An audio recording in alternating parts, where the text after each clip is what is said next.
Hey, how's it going? To all those who watch these videos, thank you. Anyway, been trying to get the harvest in, but that hasn't been working out all that well. We get some hay baled only to end up having to wait for the rain to stop. You can technically bale hay even if it's wet, but you're making silage at that point, and that rots faster and isn't worth as much. Pretty hard to sell a harvest when you don't really have much of a harvest to sell. Um, I was hoping to actually get video of that in case people are interested, but unfortunately, both the sound and video quality sucked because I dropped my phone because I'm an idiot and I don't have actual equipment to make it look nice. Hopefully, I can get something better figured out for that, and who knows, you might end up seeing it. Although I have to admit, it's pretty monotonous in terms of what you're doing, because you're basically just doing the same thing with the equipment back and forth all the time. Um, what else is there?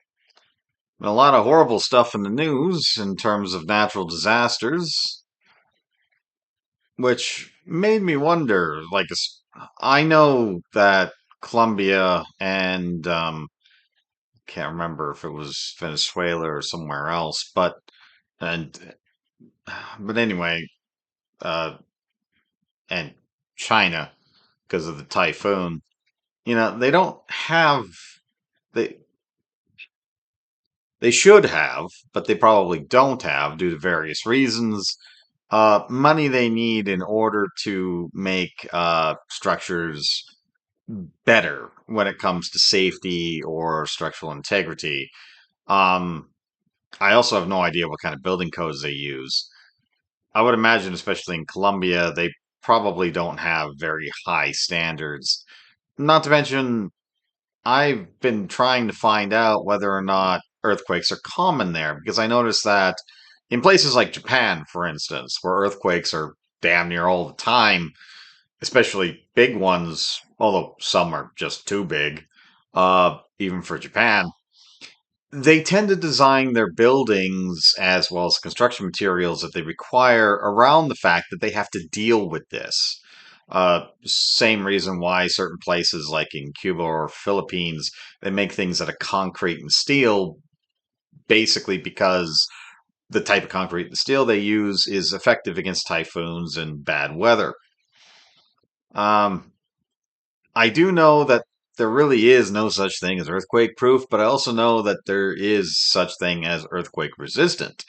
And as Japanese buildings, buildings in other earthquake areas like in California and various other locations within the United States can attest, it makes sense that they would have those kinds of materials available. If earthquakes are rare in Colombia, I could see why they don't have anything. If they're not that rare, because again, I haven't found a whole lot of information on it, then I have to wonder, is their building code just that bad because of their economy or political situation that they really didn't build housing that could at least be a bit more tolerant? I mean, if the news is to be believed, there are hundreds dead there. And as much as I know the news likes to do dirty laundry in public for the views, they normally don't need to lie when it comes to stuff like that. They don't need to over-report that a natural disaster hit and, there's hundreds of people that are in trouble.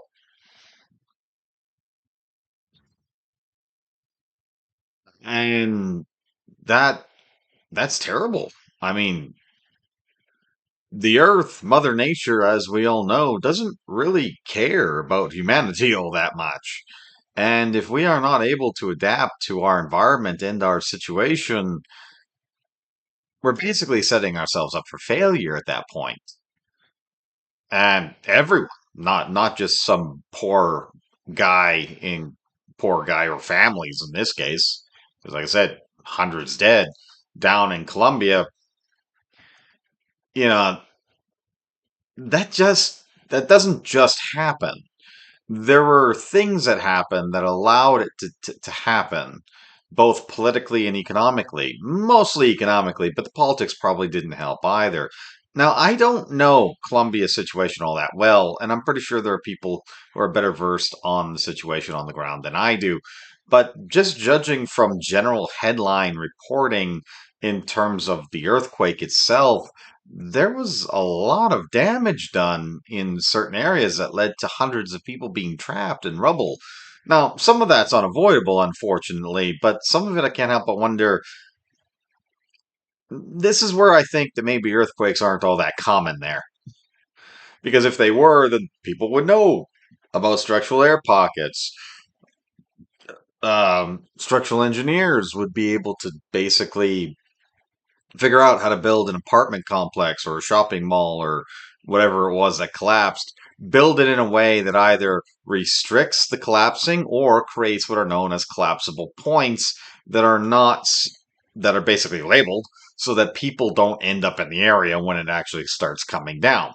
Now, I'm pretty sure there's only so much you can actually prepare for. At the end of the day, a natural disaster is a natural disaster, right?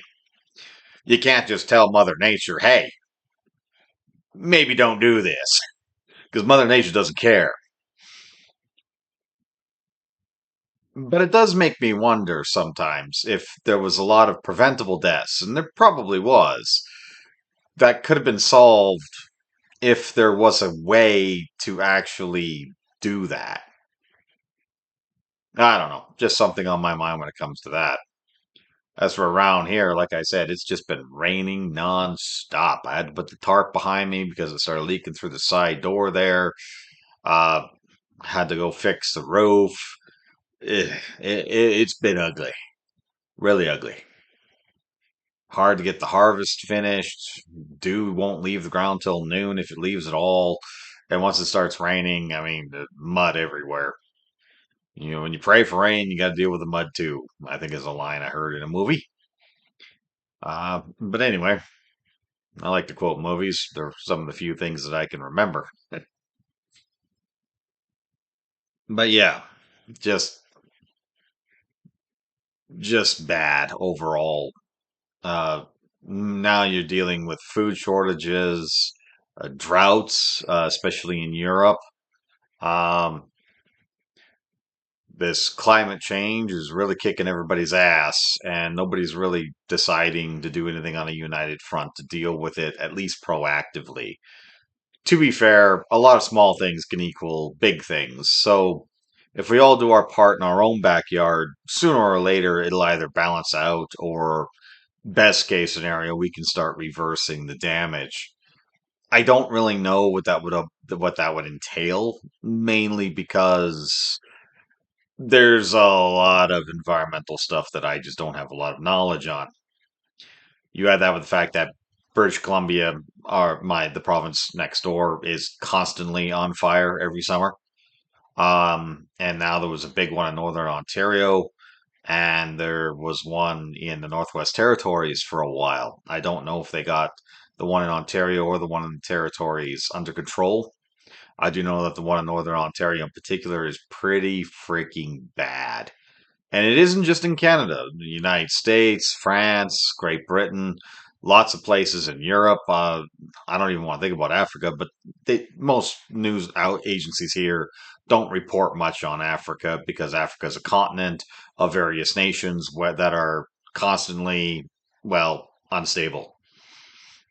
Combination of poor colonial policies and just the way their cultures work has led to a lot of issues when it comes to African nations being stable. Basically, I can only name a handful, and I'm pretty sure some of them aren't nations anymore. And I have no idea what they became after they broke apart, which tells you how old I am. Um, as for, you know, world events and things like that. I'm not normally all that political, but I can't help but wonder if political application is what is needed. It's hard to find strong leadership with politicians, mainly because they're reactionary, not proactive.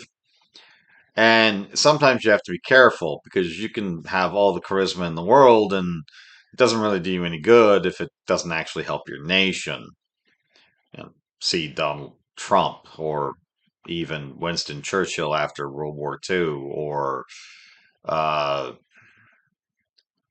well, there's got to be more than just those two, as well as some that I know YouTube doesn't particularly like because, well, what are you can do about that? But anyway, there's always a balance to be made. People want strong leadership because they want someone to represent them wholeheartedly. They want to be able to see it on TV, right?